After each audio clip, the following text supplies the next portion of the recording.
Hello friends, मैंने मेरी पिछली वीडियो में आपको फर्स्ट क्वेश्चन करके दिखाया था। अब बात आती है सेकंड क्वेश्चन की, तो हम सेकंड क्वेश्चन करेंगे। तो चलिए देखिए, gravitational force acts on all objects in proportional to their masses. Why then a heavy object does not fall faster than a light object? इसका अर्थ ये है कि ग्रेविटेशनल फोर्स सारे ऑब्जेक्ट्स पर सेम तरीके से लगता है और उनका मास भी सेम रहता है, लेकिन कोई भारी चीज़ जल्दी से क्यों नहीं आती लाइट चीज़ के मुकाबले। कोई हल्की चीज़ एकदम जल्दी आ जाती है, लेकिन कोई भारी चीज़ क्यों नहीं आती। तो इसका सॉल्यूशन हम करेंगे। चलिए देखते हैं इसका सॉल्यूशन। तो देखिए इसका आंसर है कि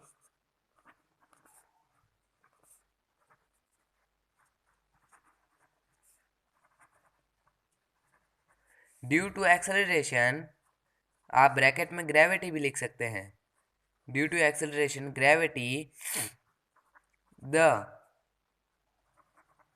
objects of different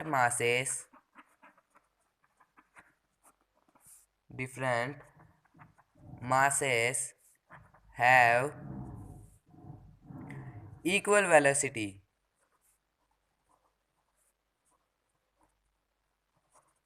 Equal velocities. That's why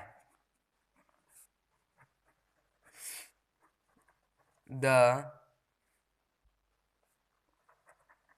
object which is heavier, या हैवी भी लिख सकते हैं आप,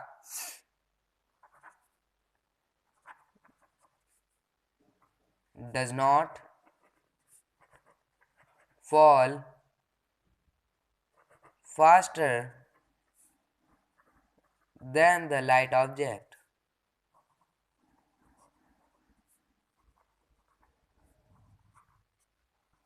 That's all. इसका आंसर यही होगा, देख लीजिए एक बार। तो अब हम बात करते हैं थर्ड क्वेश्चन की। What is the magnitude of the gravitational force between the earth and a 1 kg object on its surface? हमें हिंट भी दी गई है कि mass of the earth is 6 into 10 power 24 kg and radius of the earth is 6.4 into 10 power 6 metre.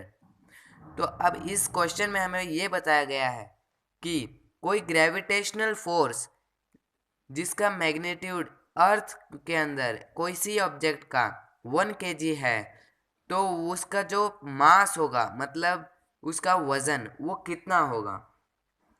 तो हमें इस question को इस तरीके से लेना है कि हम सच में एक ऑब्जेक्ट हैं और हम अर्थ पे हैं, तो हमारा कितना वजन होगा अर्थ के ऊपर, उसके सरफेस पर। तो चलिए देखते हैं तो हमें पता है अर्थ का जो मास है वो कितना है, वो पता है। अर्थ का जो रेडियस है वो भी पता है, तो वो हमें लिखने की ज़रूरत नहीं है। तो हम डायरेक्टली सॉल्व करेंगे कि F is equal to G M E और एम अपॉन डी स्क्वायर। अब मैं आपको बता दूं कि एम ई और एम ये अलग अलग क्यों लिखा है। एम ई मतलब जो अर्थ का मास है वो, और एम का मतलब तो आपको पता ही होगा, मास होता है, जो ऑब्टेनली 1 ही होगा, क्योंकि अभी मास हमें दिया नहीं गया है जो सेकंड वाला मास है, तो हम मास को 1 मान सकते हैं। तो F इज इक्वल टू जी की वैल्यू जो हमें दी गई है वो 6.67 इंटू 10 की पावर -11 दी गई है, और इसके इंटू में 6 इंटू 10 पावर 24 इंटू 1। अब आपको मैं बताऊं, ये जो है ये वाली अर्थ का मास है, ये है जो मास ये वाला है जिस जो हमें दिया नहीं गया, और ये जो वैल्यू है वो हमें जी की वैल्यू है। तो मुझे पता है आपको समझ आ गया होगा। तो डिवाइड में डी स्क्वायर, अब हमें इसकी जो डायमीटर है डी स्क्वायर वो रेडियस के द्वारा दी गई है 6.4 इंटू 10 पावर 6। अब इसका होल स्क्वायर करेंगे। तो अभी इसमें आपको एक कन्फ्यूजन हो रहा होगा कि ये इन दोनों का प्लस होगा, माइनस होगा, मल्टीप्लाई होगा, क्या होगा। तो मैं आपको बताना चाहूँगा कि जो पावर ब्रैकेट के अंदर बाहर रहती है उनका हमेशा ही मल्टीप्लाई होता है। अगर यहाँ 6 इंटू 2 है तो यहाँ 12 होगा, तो इनकी पावर 12 आएगी, 10 पावर 12। और यहाँ जो ऊपर वैल्यूज़ है ये माइनस की और ये प्लस की, तो ये प्लस की वैल्यू से माइनस की वैल्यू माइनस हो जाएगी और जो वैल्यू आएगी वो ग्रेटर के पास बचेगी। तो हम ऐसे लिख सकते हैं f is equal to 6.67 into 10 power 19 into 6 upon 6.4 into 6.4 into 10 power 12। अब अभी तक मैंने कुछ किया नहीं है, हालांकि मैंने सिर्फ पावर्स को माइनस प्लस किया है।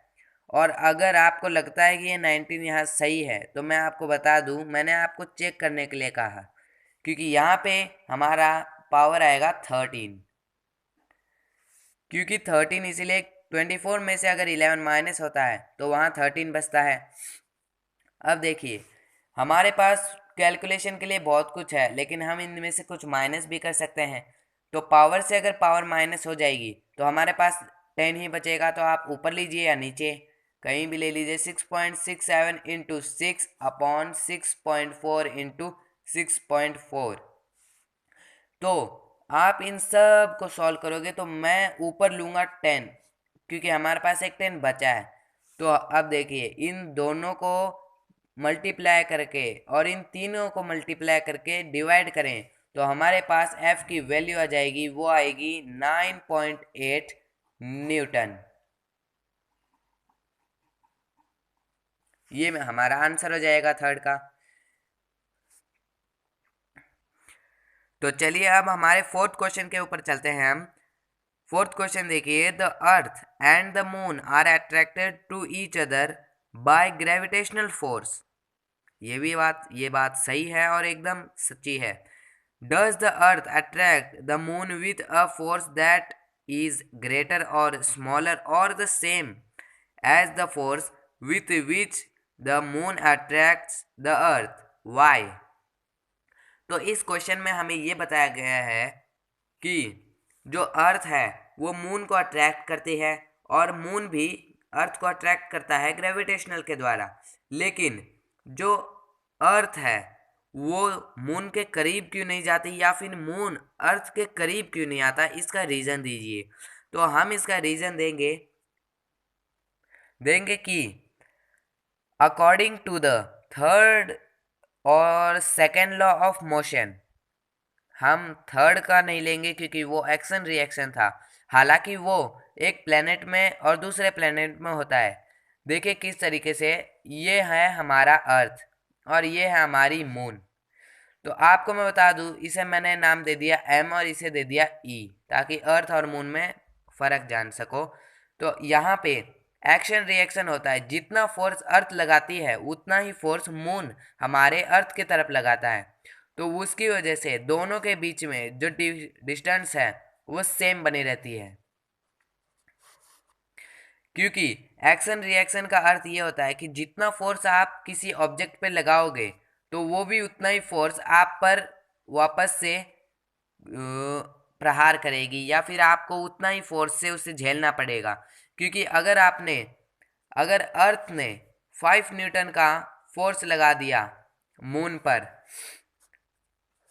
तो मून भी सेम टू सेम 5 न्यूटन का ही फोर्स लगाएगी अर्थ पर। ये इसीलिए होता है क्योंकि ये थर्ड लॉ ऑफ न्यूटन के द्वारा प्रूव्ड किया गया है। तो अब हमारे पास ये प्रूफ नहीं है कि ये एक्शन रिएक्शन होता है या नहीं, लेकिन हमारे पास ये प्रूफ ज़रूर है कि सेकंड लॉ ऑफ मोशन के अकॉर्डिंग ये होता है। क्योंकि according to the second law of Newton के सेकंड लॉ के अकॉर्डिंग हम ये कह सकते हैं कि any object has a mass and acceleration, मतलब किसी ऑब्जेक्ट के पास उसकी खुद की मास प्लस उसकी एक्सेलरेशन है, तो वो object acceleration, then the object will exert the force on the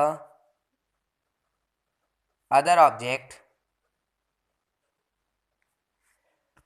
इसका अर्थ यही है कि अगर कोई ऑब्जेक्ट के पास मास और उसकी एक्सेलरेशन दोनों हैं तो वो दूसरे ऑब्जेक्ट पर भी फोर्स अप्लाई करेगा, और जितना वो मास और एक्सेलरेशन बड़ा ज़्यादा होगा तो उतनी बढ़ोतरी से या उतनी तीव्र गति से वो फोर्स अप्लाई करेगा दूसरे ऑब्जेक्ट्स पर। तो हम अब इसका रीज़न देंगे। हमने जो क्वेश्चन में पढ़ा था, रामायण जो पढ़ी हमने, उसका आंसर सिर्फ इतना ही है, लेकिन जो हमसे लास्ट में क्वेश्चन किया गया वाई, तो अब उसका क्वेश्चन हम देंगे थर्ड लॉ के अकॉर्डिंग, क्योंकि थर्ड लॉ के अकॉर्डिंग सेकंड क्वेश्चन हमारा प्रूव्ड है वाई, क्यों। तो देखिए,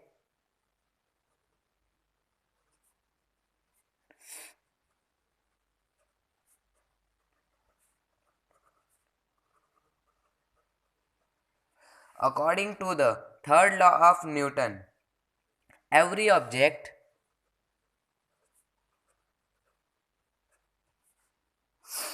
and every body, अब आपको मैं बताऊं ये ऑप्शनल है, जो ये मैंने लिखा है एवरी बॉडी, ये ऑप्शनल है, आप लिख भी सकते हैं और नहीं भी, क्योंकि बॉडी इसलिए कि हम कई बार चांद पे जा चुके हैं हमारे एस्ट्रोनॉमर्स, तो इसीलिए मैंने यहाँ एवरी बॉडी लिखा है, क्योंकि कोई भी जा सकता है मून पर स्पेस सूट पहन के। तो अगर मैं ये आप लिखना चाहो तो लिख सकते हो एवरी बॉडी हैज़ इक्वल। अब मैंने यहाँ इक्वल लिख दिया तो आपको पता लग गया होगा कि इक्वल कहा है तो एक्शन रिएक्शन का ज़रूर कुछ होगा, क्योंकि थर्ड लॉ हमारा वही है। तो equal and in the other objects, या फिर हम ऐसे लिख सकते हैं इन द अदर बॉडीज या ऑब्जेक्ट्स। मैंने ऑब्जेक्ट्स लिखा है क्योंकि बॉडी ऑप्शनल है। Every other object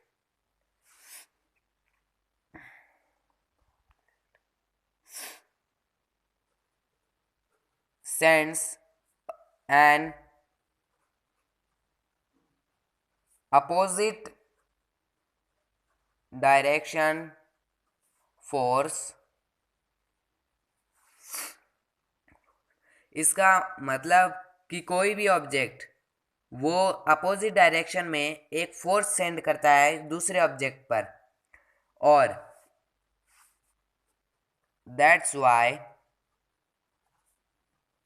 we can say that every object exerts